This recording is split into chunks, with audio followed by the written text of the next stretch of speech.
Have you ever felt completely stuck, like every single step forward pulls you 2 steps back? That was my reality for 2 long years. My dreams felt so distant and I was ready to give up, but everything changed for me in just 35 days. I invested $3,000 in coaching so you don't have to, and I finally broke free. Today, I'm going to reveal the 5 key reasons that turned my life around. These are practical steps that you can use right now to avoid wasting years of your life. You ever notice how your mind comes up with brilliant ideas in the showers only for them to disappear as soon as you step out? It feels like magic is slipping away. So how do we hold on to that spark? Think of your thoughts like tangled headphones. You struggle to unravel them until you can actually use them. The same applies to your creative work. Begin by dumping your thoughts literally anywhere, on paper, in a journal, or even an app like Notion. Then organize these thoughts into tasks, break them down into subtasks, and prioritize them. Personally, I use the Eisenhower matrix to decide what's my most important task. The Eisenhower matrix is super powerful, and it's divided into 4 quadrants: urgent and important, important but not urgent, urgent but not important, and not urgent and not important. Using the Eisenhower matrix, I can determine what tasks need to be delegated, scheduled, eliminated, or what I need to focus on right now. You need to use this if you want to stay on track and work on what actually matters. But even with all your tasks laid out, you might still feel paralyzed, unsure of where to actually begin. And your indecision is going to lead to procrastination, and you're going to be stuck in this endless loop of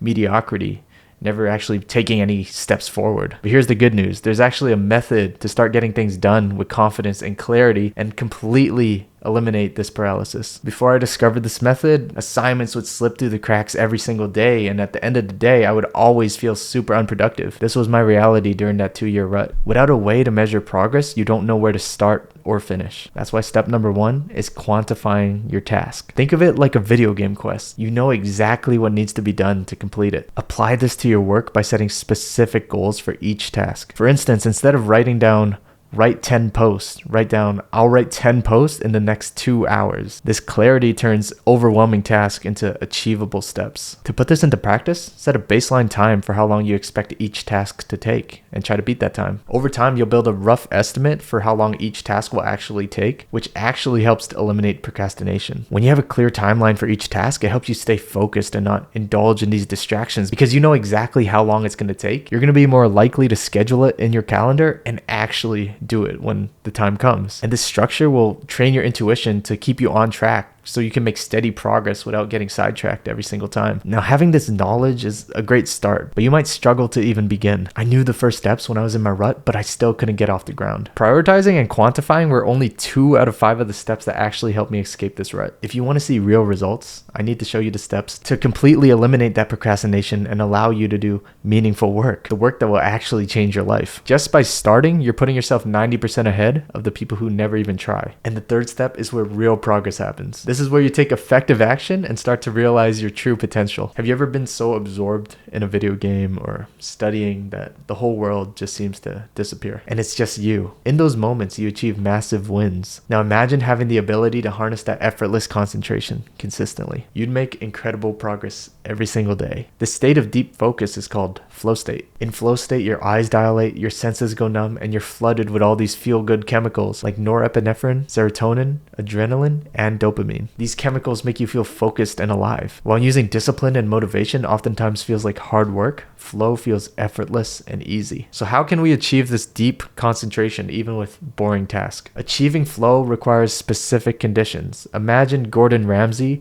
asking you to make a beef Wellington without a recipe, and you had no prior experience. Even if you had all the ingredients already, you'd still struggle. Similarly, you can't enter flow if you're not optimizing for certain key factors. Now, one factor, and probably the most important factor, is lowering your cognitive load. If you want to enter flow, you need uninterrupted focus. Start by using a calendar and scheduling in time for uninterrupted focus on your most important task. Remove distractions, clear your desk, get noise-canceling headphones, put your phone in another room, and block all distracting websites and apps. Flow requires continuous concentration, which is why techniques like Pomodoro are usually less effective because they break your focus before you're even fully immersed. Now that you have all the distractions out the way, it's finally time to get your work done. Flow seems like this hard thing to do, but if you want to reach flow effortlessly, you need to activate flow triggers. This is literally anything that boosts those feel-good brain chemicals. You can listen to music, do some push-ups, meditate, journal. It really depends on what makes you feel inspired, energized, or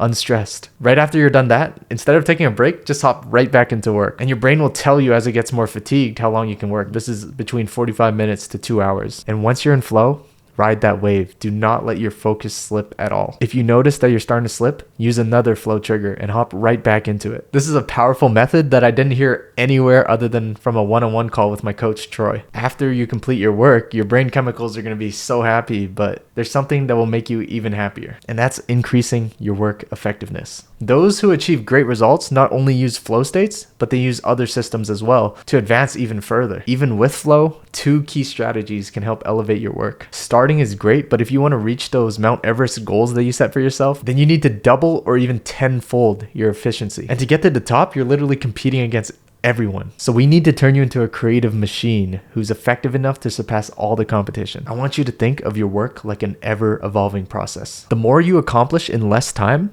the more leverage that you gain. To achieve this, you need to work more, analyze your sessions, and then apply those lessons that you learn from analyzing your work. Here's a few methods that significantly increased my mental health, my work, and my confidence. Again, we're thinking about video games because we're gamifying the entire creative process. When you level up quickly, you want to beat your record. Apply this drive into your task. Track how long these tasks take and aim to improve every single time. Not only do you record the total time, but record the time of each subtask that you set for yourself. You can use a tool like ClickUp, my personal favorite, or just a timer and a piece of paper. The next time you're working on a project, these are your numbers to beat. But there's still one crucial step that creatives oftentimes overlook, which can undermine all of your progress. This final step transforms you from someone who gives up after not achieving their results right away to achieving real results with real impact. Cal Newport in his book Deep Work said, "You can't improve what you can't measure. Without measurement, uncertainty reigns and improvement becomes difficult." We've measured our work hours so far. So how do we improve further? Think about investing in stocks. You have inputs, aka money invested, and you have outputs, aka money earned. To maximize your earnings, you regularly invest more money. These are called lead and lag measures. Lead measures are actions that you take right now to improve your future outcomes, aka lag measures. But how does this relate to your work as a creative? Remember how we tallied those hours spent on task? That's a great start, but we can achieve even better results by expanding our timeline. Instead of just tracking that session,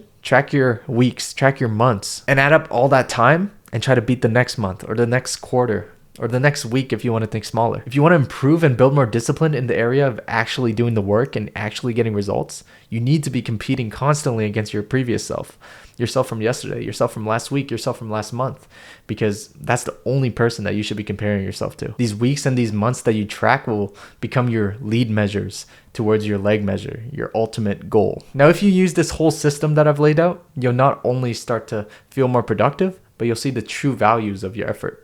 Finally, by implementing these 5 steps, you'll quickly start to outpace other creatives and start seeing real results. Remember, just starting puts you ahead of 90% of people who never even try. I'm Martin, and my mission is to help as many people as possible harness their creativity and live fulfilling lives. I hope you can take these steps and unlock your full potential.